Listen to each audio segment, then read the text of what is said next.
Hello, everyone, and welcome to this episode of the Oral Talmud with me, Dan Liebenson, and B'nai Lappi, who's just appeared. And today we are thrilled to have a special guest who hopefully will appear momentarily, Ruth Calderon. Oh, there she is. All right. Hi. Um, Unmute so myself. No. Hi, Ruth. So when we do these video episodes, we do a somewhat of an informal introduction, which will get chopped off when we turn it into a podcast, and we'll do a more formal introduction. But just by way of an informal introduction, I want to introduce our guest today for those who don't know her. First of all, just for folks who watch this, we've said that all along we're going to sometimes do texts with B'nai and me learning a text together. And sometimes we're going to have a special guest who is a Talmud expert of some kind, whether that's a professor or another kind of Talmud teacher, or in the case of our guest today, all of the above. The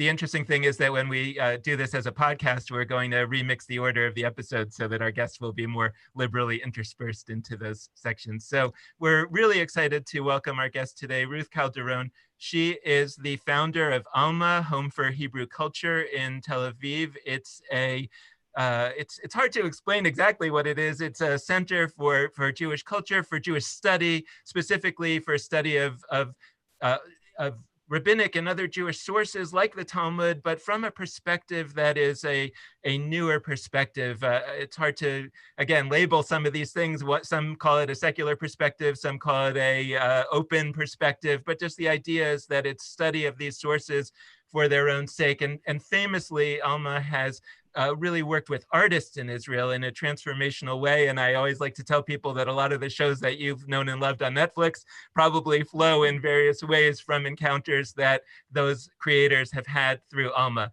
In addition to that, Ruth Calderon is a former member of the Israeli Knesset parliament, where she famously gave an inaugural speech where most people talk about their policy opinions. You did too, but also taught a section of Talmud, and actually that went kind of viral in the small viral Jewish way. But a lot of people have seen that incredible talk, and I think really changed a lot of the way that people think about the Talmud and what the Talmud is for and what it's about. And so we're really thrilled. There couldn't be somebody more appropriate for this show, and we're really thrilled to have you on as one of our earliest guests. So Ruth Calderon, thank you so much for being here, and welcome to the Oral Talmud.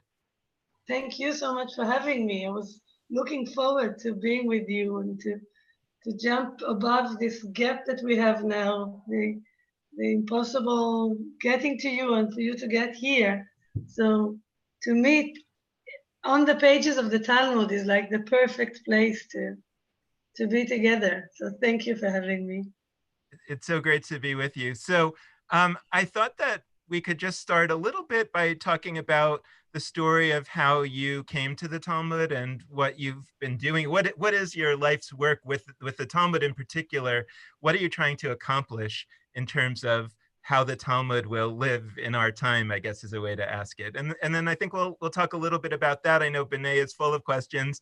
And then it's amazing. I'm thrilled about the fact that you've actually brought a section of Talmud to learn with us. And so I've never learned Talmud with you before. So I'm really excited to have that opportunity. And I know that so many others who listen and watch are going to be thrilled to have the opportunity to actually learn Talmud with you. So could we start with just a little bit of a framing and sort of what is your story of Talmud and where are you trying to take us?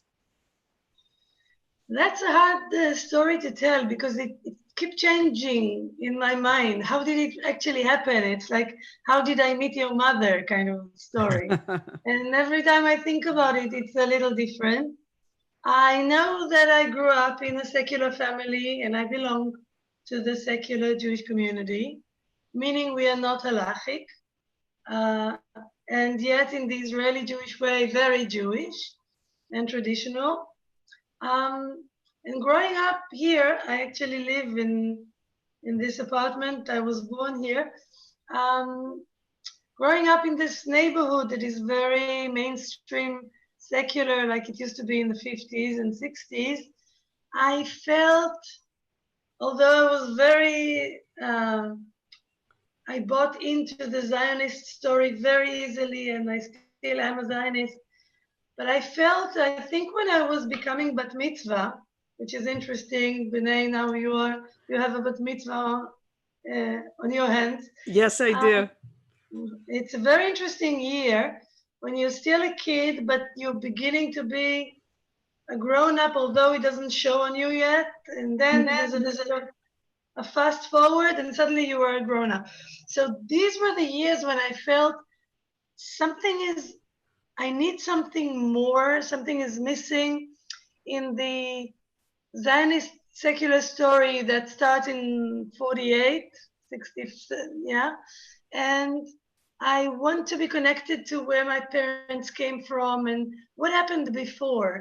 And because the Israeli story was, before we all came here, it was a disaster, and now we are saving ourselves and building the new Jew and the new Jewish life in being sovereign and respectful and having a way to protect ourselves, and all of those things that I know in my parents' life were a fact. And yet I felt something about Judaism as spirituality, as religion, but not in the mainstream religious, institutional way. Something about Hasidut, something about prayer was calling me. And I didn't know where to go to get it, because I was like the wrong person to get into a yeshiva. I was not a man and not religious or not halachic. And so I was always on the outside and envious of the people that could get in. And I had a strong feeling that it's mine. And something is wrong here. Why can't I get in? And I don't want to dress up as something else like Yentl. I want to come in as I am. And so that started a journey that was very long and slow. And like a bird, I collected little pieces to try and make my Jewish nest that looked like a bits and pieces kind of nest. And I also felt like the ugly duckling because I did not belong to any flock. And I was always a little wrong. For the secular people, I was too Jewish. For the religious people, I was too secular. But slowly I started, like the puzzle started filling. And in the army, I met some teachers. And after the army, I went up to the north to Oranim, which is a kibbutz movement university connected to the Haifa University.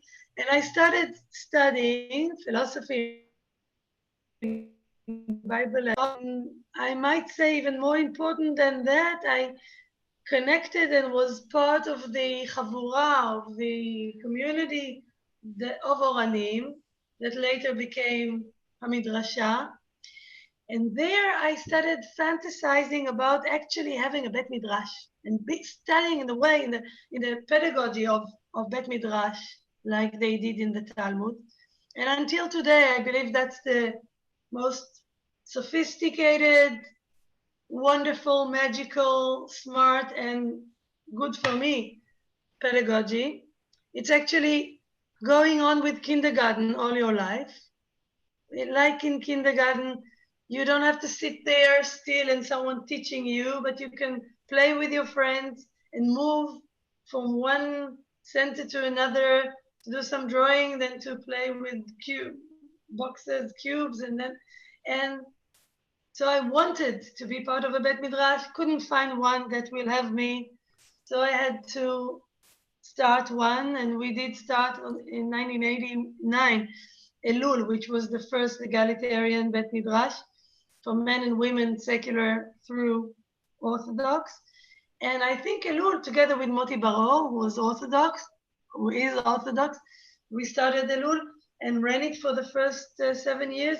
And I think that's, historically, that started the movement of Hitchadshut Yehudit, the Jewish Renaissance in Israel. And like many visions of revolution, they don't always do the things you hope them to do, but they do other things that are sometimes more important. So what I feel lately that happened after Elul and Bina and Kolot and Midrasha and all of those centers of study that were free and let everyone in, women and men and secular and everyone, even the religious people or the Datlashim, the ones that were brought up religious but left halakha, there is now a new sense of freedom and a lot of new music, new art forms. As Dan said, in Alma in Tel Aviv, we focus on the connection between art and culture and classic Jewish text. And something big is happening in Israel vis-a-vis the freedom to recreate, to give new music, to give new words, to make. I'm still waiting for the big series of television series of Talmud after Tehran and Fauda and Shtisa. And so my journey was just to find my place to study, and Baruch Hashem, I can study and I have a community and I'm happy. And the other hope is that the Israeli public space will be filled and interesting and rich and colorful with that meeting place between Jewish culture and what's called here general culture, between religion and non-religious people, secularity, serious kfira. How do you say it? Heresy, maybe? Heresy, but not in the negative way, but in the positive secularity, and so forth. So Alma is a center of culture in the center of Tel Aviv. And even in these days, it's full of these discussions, disputes, and open to anyone who wants to study with us. There's no way that you have to be in order to study at Alma. I always felt that it's not polite to tell someone what to do religiously or spiritually or culturally. But what I would tell everyone, the students, the fellows to do is to learn and to take advice from the great bookcases before making decisions. And then you make a decision and then you own it. So that's like but in a different day, it's a different story. Ruth, I first of all, I want to say how honored I am to be able to have this conversation with you. And my work at Svara, the creation of Svara, really owes a debt to you. I stand on your shoulders and Svara stands on Alma's shoulders, or alongside, arm in arm. We are partners, and it's such a I'm so grateful for knowing that you're over there and that we are not alone, that something is happening and there's no mukdam u'meuchar in this sense. Yes. So thank you. Thank you. Thank you so much. I have your book in my lap, A Bride for One Night. Here, I'll hold it up. Let's see. Can we see it? A little bit. I have the Hebrew. Uh-huh. And there's so many things I want to ask you merely from your introduction. In your introduction, you talk about encountering the divine in the Talmud, and that really rang true for me. I grew up in a traditional Orthodox but non-observant home, going to an Orthodox shul, left the community, and then really found my place in a Buddhist world, living in Japan for a decade. And what I found, I found a sense of God in meditation. And when I eventually went to rabbinical school, I fully expected to find that same experience in prayer. And I didn't at all, but was completely surprised to find it in the Beit Midrash. And that's where I found this sense of God. And when I read your words, I thought, I think we're talking about the same thing there. And I'm going to read just one line from your preface. You say, even if the good book was not written by God, the Talmudic page is often a good place to encounter the divine. Can you talk more about that? Yes, I'm so envious that you spent time in Japan and know Buddhism, because in my road not taken, that's where I would go. Uh-huh. I think I felt the divine, or was very close to God when I was a little girl. I felt that my mother, I knew that my mother is talking to God. It was not ever, what do you call it, mediated by synagogue or rabbis. We didn't have those. But she used to say, Liebe Gott, in German, beloved God, and she would talk to him, and they had a relationship. You know, in the war here, when my brothers were in the front, and she was so scared, I heard her praying in the most simple and honest way. Not in, and you know, we didn't have prayer books. The only prayer we had at home was Shechianu, and that was used for everything. For when you're healthy after you were sick, for new fruit, for the rain, for being happy generally. And it was enough. And so I felt I knew God and I'm close to God, but all my grown-up years, there's no avenue. You can't talk about it to anyone. It's like not politically correct. And the people who do talk about God, I don't want to, that's not, that I don't hear that. It's not working for me. I did try. We have 3 synagogues here, a Yemenite, Sephardi, and Ashkenazi, and I tried them all, but I felt like I don't know, that's not the language. And so like you, when I entered the Bet Midrash, even when I was looking at it from outside, I knew that this is what I'm looking for.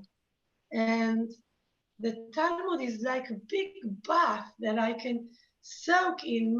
Like I say to the students that I want to marinate them for a year or 2 in it.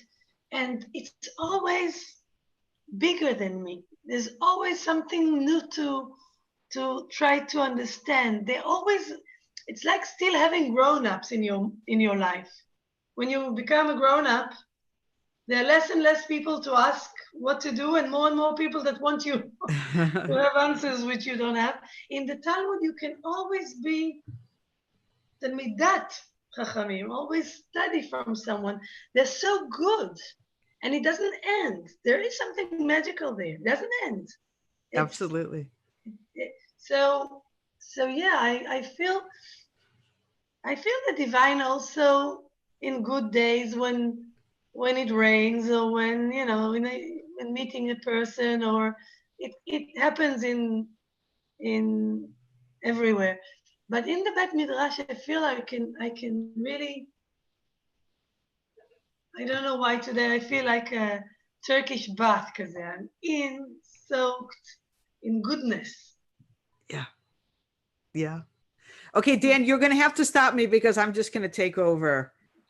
I was going to say that you should, but we should make sure that we have time for the learning. But also, I was just one related question that I had is just kind of, can you talk a little bit about what you see happening in the Talmud? Like, what are the rabbis doing that gives you that feeling, like that makes it an, I don't know if an escape is the right word. I don't think so. But to go to the Turkish bath where you feel refreshed and then you go back into the world having taken what you've gotten from the bath, and then you can go back into your life. You know, like what is it that we can be bringing from the approach that the rabbis are taking in the Talmud back into our world that would help us make our lives better, make the world better?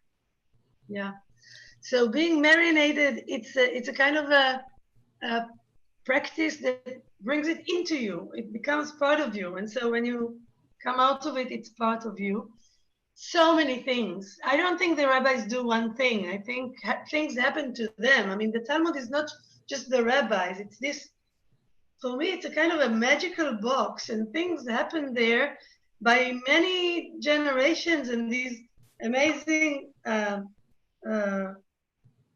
stamaim, editors, that made something that is much more than one project that they do. For me, what I take out of it is both a political way of thinking, how to think about running public space of a community. They are very much into that. Moshe Albertal says they know how to find small solutions for big questions, like huge questions, and they answer small and specific answers. And that's what you need to do in politics or in motherhood or in life. So that's one thing. The other thing is they train us in thinking. Usually they say that they make you think very logically. I don't think so.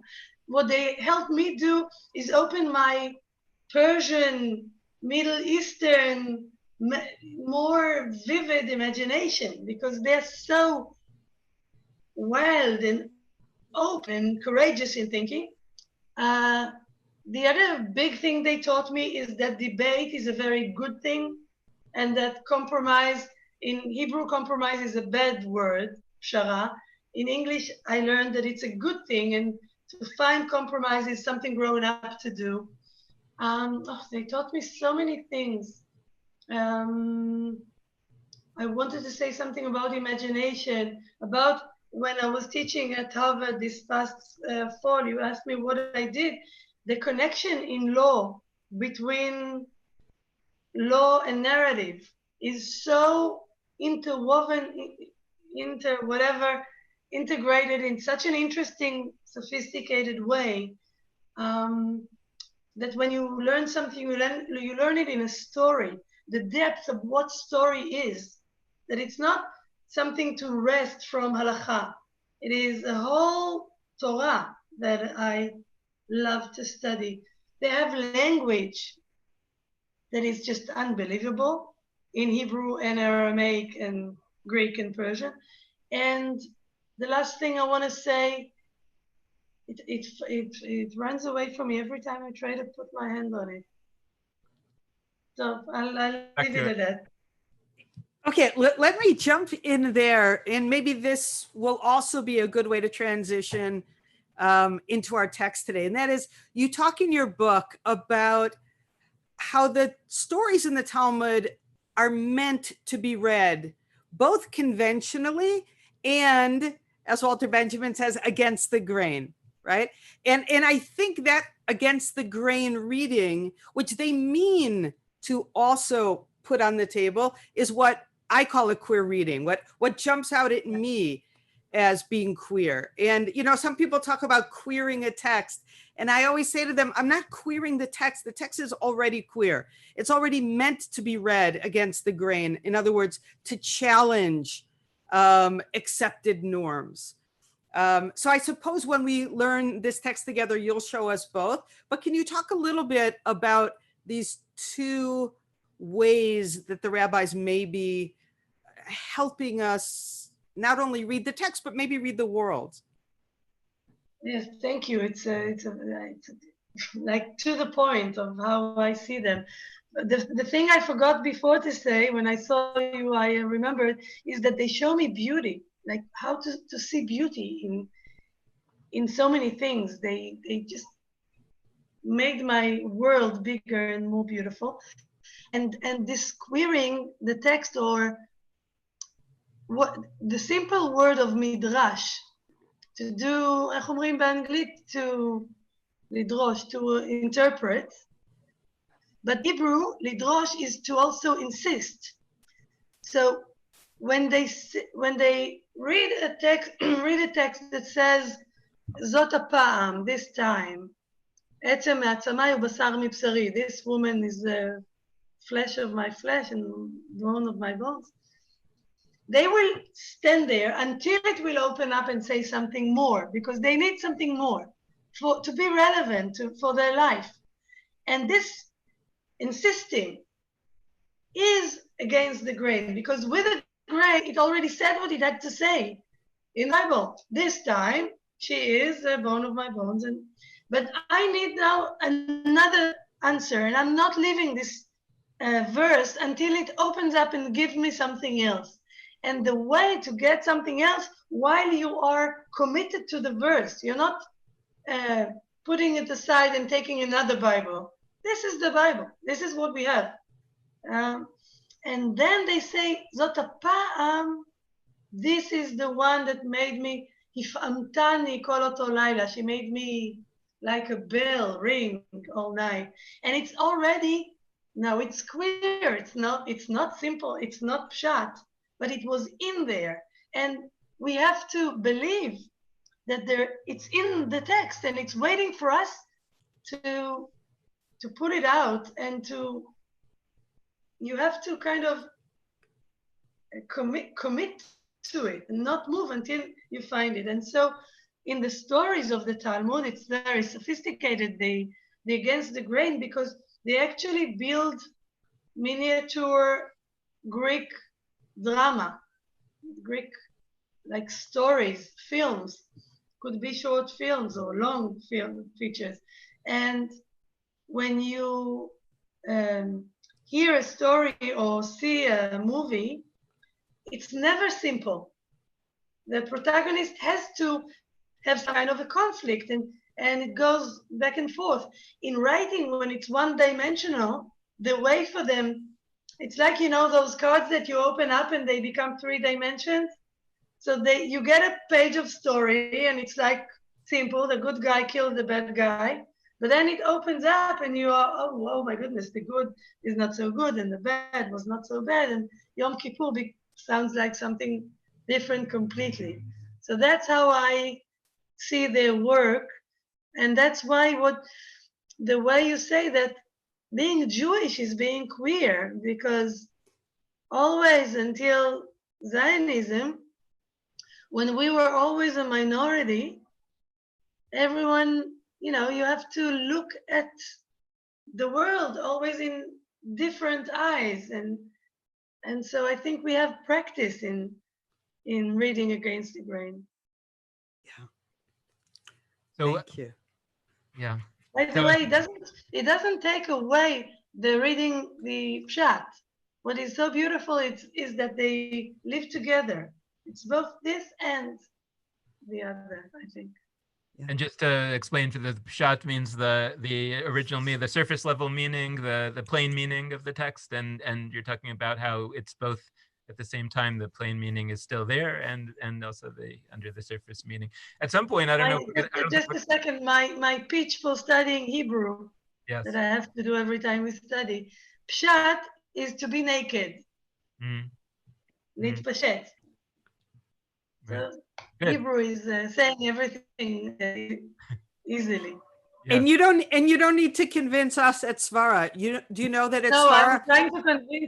I'm trying to convince our whoever listens to us that yes.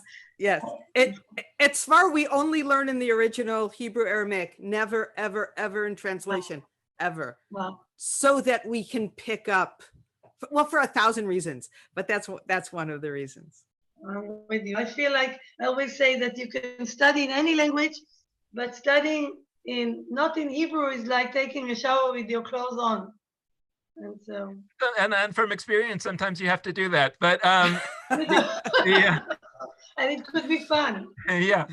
So I think we should jump into the text. I do think, though, that this last point that you've made is actually related to something that B'nai and I have talked about before, and that probably we won't have time to talk about today, but hopefully another time, which is this question of, you know, the experience of teaching at Harvard Law School, and the idea that, you know, we've been talking about some of the recent Supreme Court decisions in the US on this level of like trying to understand how even in law and legal scholarship today, we see some of the things that we're talking about. Well, is the justification that the Supreme Court justice gives, is that really what's driving him? Is he doing something more subtle? Are there multiple levels to read these? And it would be very interesting I think at a future point, to talk about that encounter that you had with the Anglo-American legal system through that experience, and also through talking to those students who are immersed in learning about both things for the first time. So but let's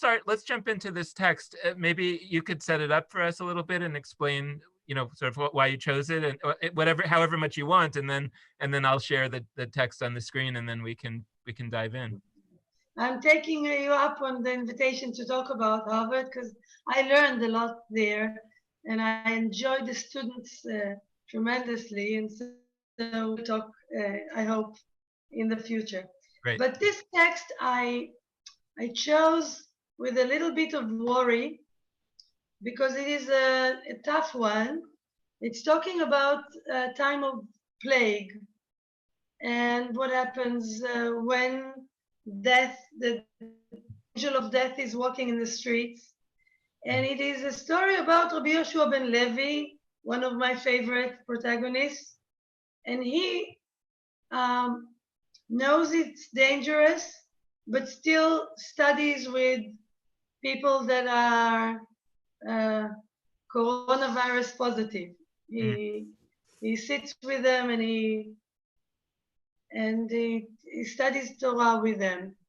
Now, I was worried about studying it because we do have today in Israel challenges with community that will not accept the laws of the corona, and they still want to either go to synagogue or meet or have ceremonies, and it's a very scary and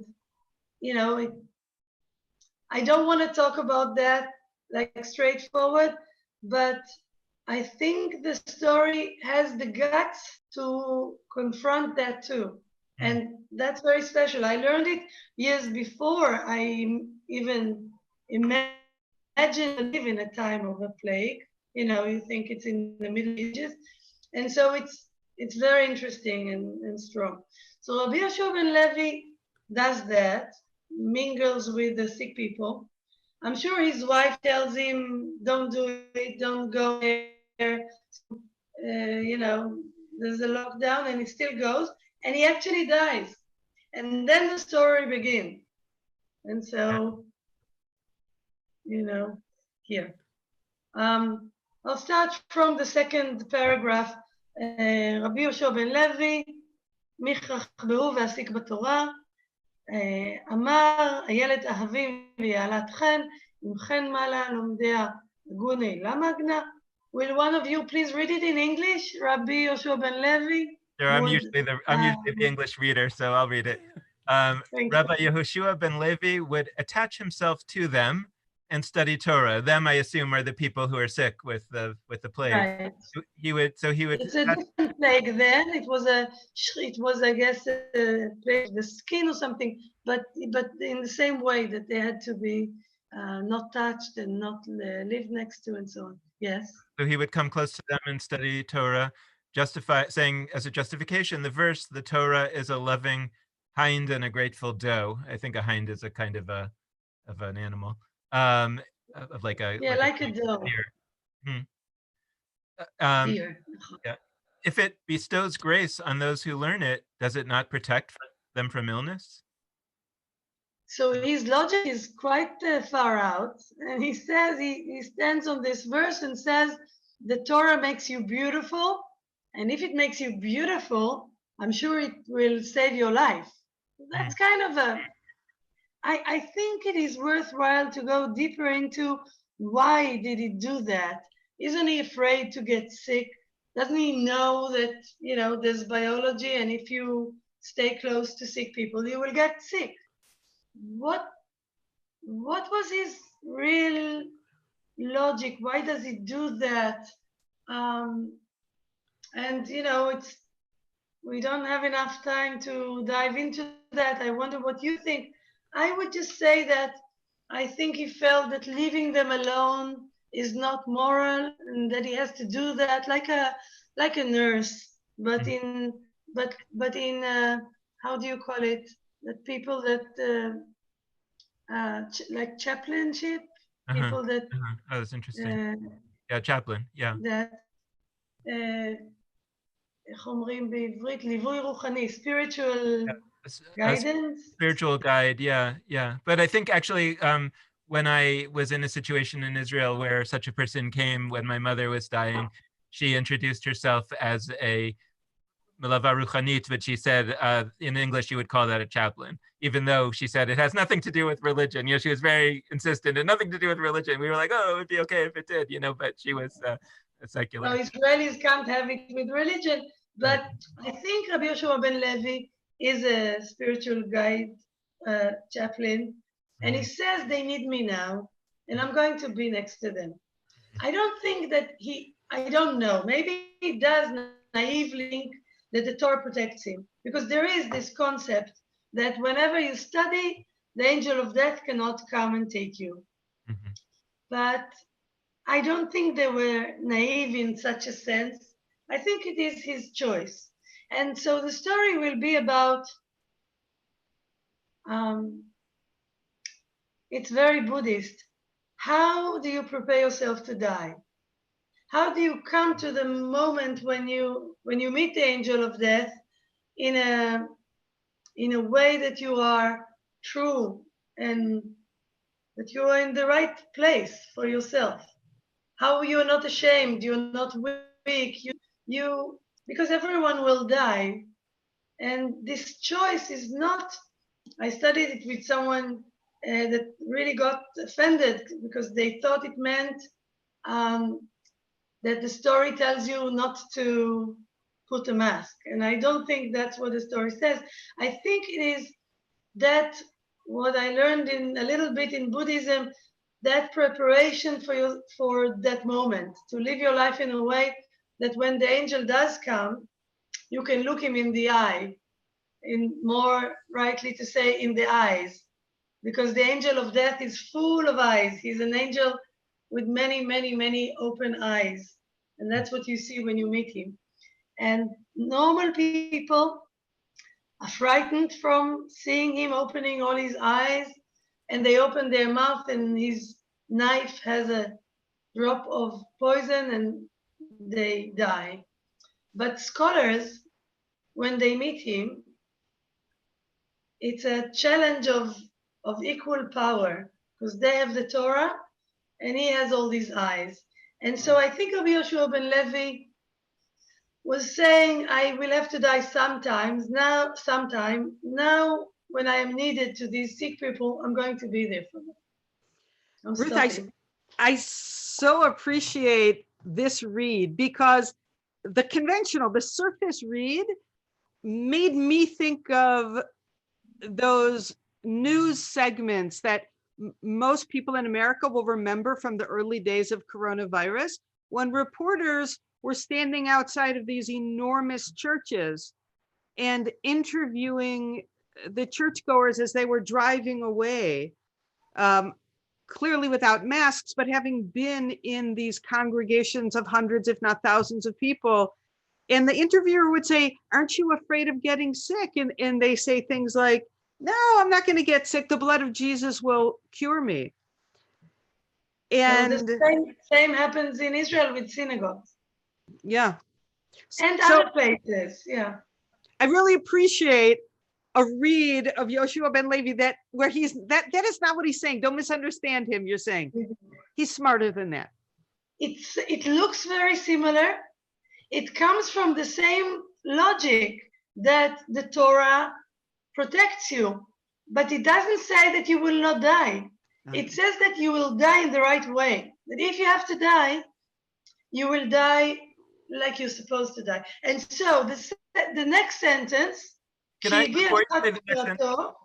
before you say the next sentence, I just want to suggest that it actually is making me think of one other thing, which we don't have to discuss, but I just want to put it on the table, which is what I've been struggling with about the protests for Black Lives Matter, and the question of whether people are going to get sick from coronavirus for going to those protests. And there's something about this that makes me feel like it resonates with what you're saying, that maybe you would die, but in the right way. So it's just something that it made me think. That's very strong. Yeah, I thought about it yesterday. Yeah, there are some things that we will take a risk for. Yeah. Because it's the right thing to do. To be with the sick people for him was the right thing to do. Yeah. So the next sentence, that the Talmud never goes into, landscape, like it goes straight to the point. The next sentence, כי אבשכיב אמרו לי למלאך המוות, זיל אביד לי רעותי. When let's do the whole paragraph. Dan, please read. When Rabbi Yoshua ben Levi was on the verge of dying, they said to the angel of death, "Go and perform his bidding, as he is a righteous man and deserves to die in the manner he sees fit." The angel of death went and appeared to him. Rabbi Yoshua ben Levi said to him, "Show me my place in paradise." He said to him, "Very well." Rabbi Yoshua ben Levi said to him, "Give me your knife that you use to kill mortals, lest you frighten me on the way." He gave it to him. When he arrived there in paradise, he lifted Rabbi Yoshua so he could see his place, and he showed it to him. And Rabbi Yoshua jumped and fell into that on the other side, thereby escaping into paradise. So let's stop for a minute. The English is always trying to be nice, and says, when Rabbi Yochanan ben Levi was on the verge of dying, they said to the angel of death. But the story says it happened immediately after the last paragraph. Mm-hmm. He went to pray with them, to study with them, and he died. So the Torah seems to not protect you from dying. But then, I think now they change into a kind of a Charlie Chaplin black and white funny movie. And they portray the angel of death in a kind of I see him as a kind of a Woody Allen, Charlie Chaplin kind of guy, who is a bit of a neb, and he has to do his job. He's not dead. He has a list. He goes in the morning, he gets a list, and he has to bring these people, and he hopes they will not give him trouble. But when he has a scholar, he knows this is going to be long and difficult, because they start studying and I can't kill them and they're not afraid of me. And he's like, oh my goodness, I have this guy is not only a scholar, but he's like with a little star. That means he's business class. And now I have to be nice to him and bring him something to drink and take his suit. And it's gonna take me the whole day. So the angel of death gets to him. And Rabbi Yoshua ben Levi doesn't say, I don't want to die, or I was a good man. He says, show me, what's my seat? I want to see, what seat are you going to put me on in the next world? Even before that, he says to him, give me the knife. The angel of death does the whole thing with the wings and the eyes to scare him. He doesn't get scared. He says to him, give me your knife. And the angel says, I can't give you my knife. It's part of my outfit. And then Rabbi Yoshua ben Levi says, it frightens me. Like when people say, I don't feel comfortable, like something very modern. And so the angel has to give him his knife. And imagine the scene of a scholar and the angel of death walking the road to paradise, and the scholar is holding the knife. If we're in Hollywood, it's this big knife with a, like angel of death. They walk together. When they get to paradise, Ben Levi says, show me, I want to see the neighborhood if it's good for me. And so the angel has to give him a kind of a robber's ladder. Is that something you say in English? That someone puts his hands like this and you step on him and... Oh, yeah. What do we call that in English? Like when you... A boost. Yeah. Maybe. When you like... In Hebrew, it's Sulam Ganavim, like a robber's ladder. So the angel of death, now without a knife, has to do like this, and this guy steps on him and walks and jumps up to look beyond the fence at paradise. He looks over and he says, I don't see well enough, make it a little higher. And the angel of death has to push him a little higher. It's all, I think, very funny. And to make a funny story about the angel of death in the time of plague is a very big deal. Anyway, he lifts him up a little more, and then Rabbi Yoshua ben Levi jumps over and gets to paradise without dying. He ran away from the angel of death. It's not allowed. You can't get into paradise without going through the front, you know, getting your temperature measured and all of that. It's not allowed. And not only that, he took the knife with him. So now we have the fence of paradise. We have the rabbi inside with a righteous man dancing and eating the whale with God. And the angel of death, like a child whose toy was taken from him, crying, give it back to me, it's not fair, you're not allowed. And he catches his frock and tries to pull him back to this world. And it becomes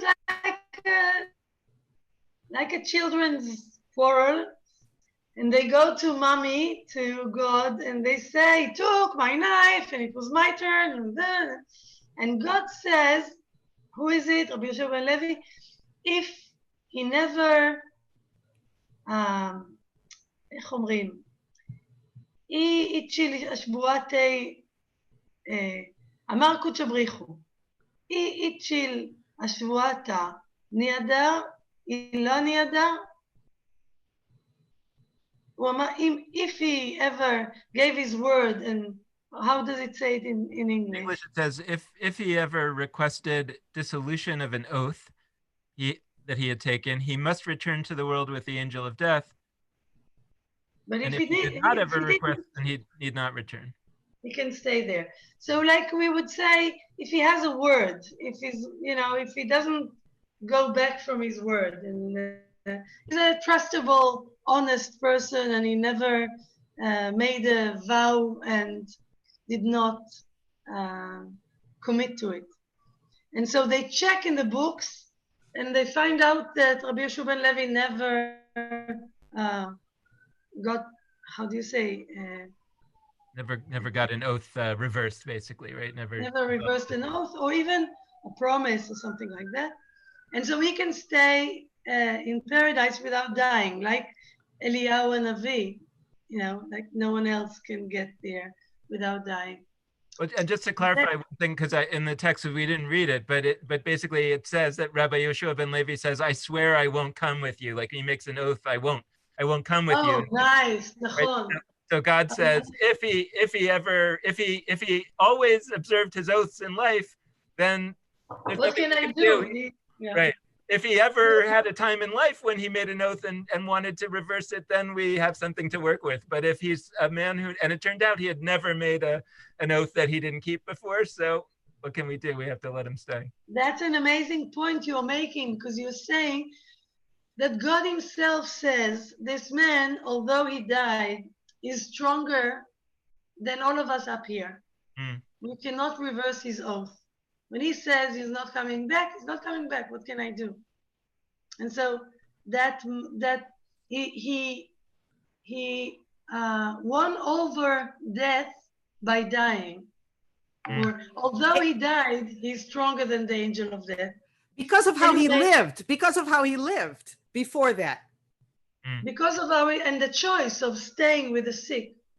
And so again, we are coming close to a dangerous thought that maybe is what was taught in that church and in that synagogue, to say, if you do the right thing, you will be saved. But the story doesn't say you will not die. It says if you will die, you will be, you can get over death itself, but you can still die. You know what I mean? It's very sophisticated. It's something like, maybe I would interpret it as like, you can die on your own terms, or you can die, with your head held high or something. Because in a sense, the question is like, what's the difference between jumping into, paradise, into heaven without dying, without the angel of death killing you, versus jumping in, or versus he puts his knife and the poison in you and then you go. At the end of the day, you end up in the same place, which is dead, but in a way he's saying that there's a way to die that's not a death of fear and of sadness and shame or whatever. There's a way to die where you know that you lived the right way. And I think, like, to reinforce what Bené's saying, that even that question of whether, if you try to die the right way, can they try to send you back and get you to die on the terms of the angel of death on the wrong way?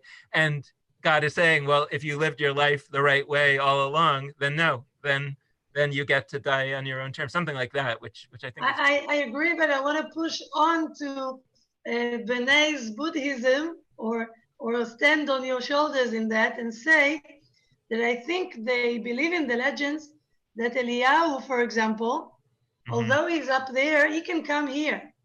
When you get to paradise without dying, you have a visa and you can go back and forth. You die, but you're not locked up there. Wow. And so it's a very big deal to get to the next world without dying. Wow.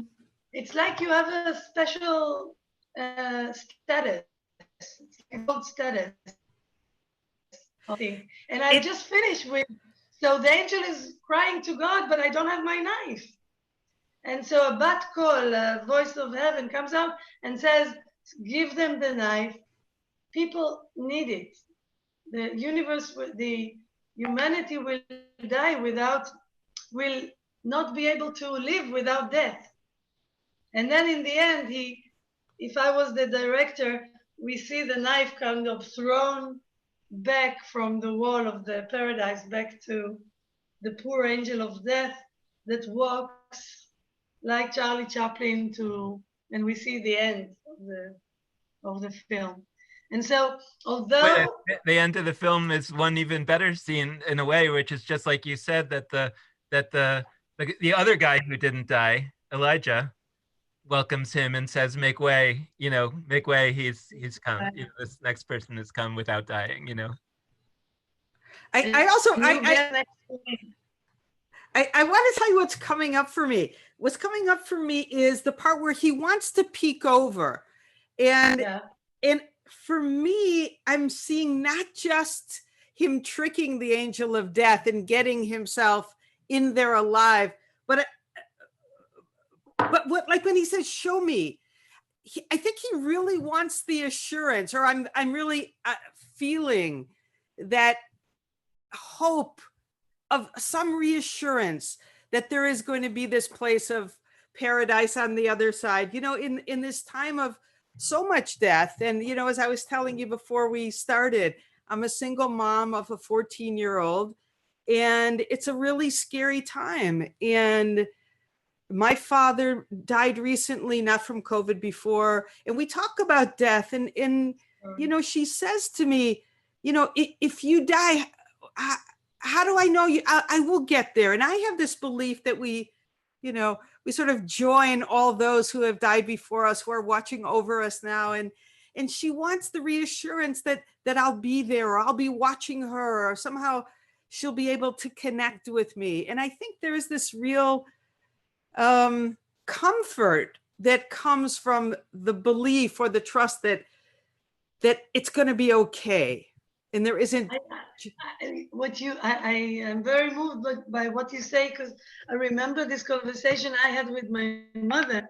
And I think what you are teaching me here is that the angel of death becomes the chaplain of Rabbi Yoshua ben Levi. And he's doing spiritual guidance to him. Yeah. He's telling him it's okay, there is a paradise, I'll show you. Yeah. And you want my knife, I'll give you my knife. I'm here with you. And what is, I think, so tragic about the COVID death is that people are alone. I think that's so terrible. Mm-hmm. And this story says, even when he was alone, the angel of death became his his chaperone. He wasn't alone. And that's very beautiful. I never thought of that. Thank you. That's showing him. amazing. So I get, one thing that I have to say is that I hope this is not the last time that we get to study Talmud with you, because that was amazing. Me too. And Thank you.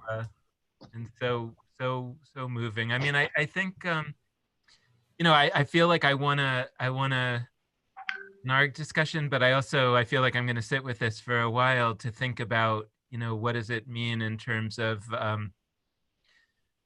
people that are, like, in a way, when you started the text, I thought I was thinking of Rabbi Yoshua ben Levi as kind of a doctor, that in a way studying Torah in their mind was, and I think that you're right, it's problematic to talk about this because there are people who still think this in a very direct way, and it's bad, it's wrong, but in that time, they really thought like this was a kind of a medicine, and so if we might say, well, today we don't believe that studying Torah is going to stop you from death in that same way, the wisdom is still that those who actually can help you, doctors, that they are exposing themselves by that. They've chosen a life where they can't be protected. They can't do what Benay and I have been doing for the last 4 months of locking ourselves in our house. And then you ask, well, what about the protesters who, when there was, something terrible happening in society where other people, perhaps of their race, perhaps not, were being killed by the police, and they felt themselves to have a holy obligation to get out into the streets and fight that. And, again, they made a choice to live a kind of life where they can't protect themselves in the same way. And I feel like that's who this wisdom is for, so it's sort of like what we were talking about earlier, that if you read only the pshat, only the simple meaning, then you'll say, well, this is about Torah study and this is about rabbis and this is, and if you read the deeper, interpretive or insisting meaning that says, no, this applies to those people today who occupy that same space, then it has that power. And then I'm sitting with the question of, how do we think about that the pshat and the drash live together, both, right? That, in other words, that they're both there, and and then what do I do with the pshat, but with that original surface meaning, but it's very powerful. I feel that it's my obligation and also something that calls me to understand the people that say, God will protect me, I don't need a mask. Not to say just that they are stupid and evil, but to try to step into their shoes, and because they can't be all stupid. It's another way of seeing things. And when I read this text, I try to give them the best reading that I can to understand what in my life, what do they think up there in Bnei Brak? Why do they still go to weddings and so on? Because I cannot think that people are parted into the good people and the bad people. It doesn't make sense to me. And sometimes these texts allow me, for a short while at least, to get into the road not taken and to read it in a generous read. And I feel that's what we did today. And it feels very good. I so appreciate that, because I'm always asking myself, is being a Talmud learner really making me a better person? And it's the claim I make. Yes, it does. And in all honesty, I'm really not sure if I'm a better person. I second guess myself for sure. And what you're saying to me is, I need to look at those people in those cars who are saying, the blood of Jesus will protect me, and give them the most generous read possible and read what they're saying against the grain and underneath. That's good. That is going to make me a better person as I walk through the world. I see how those dots are connected.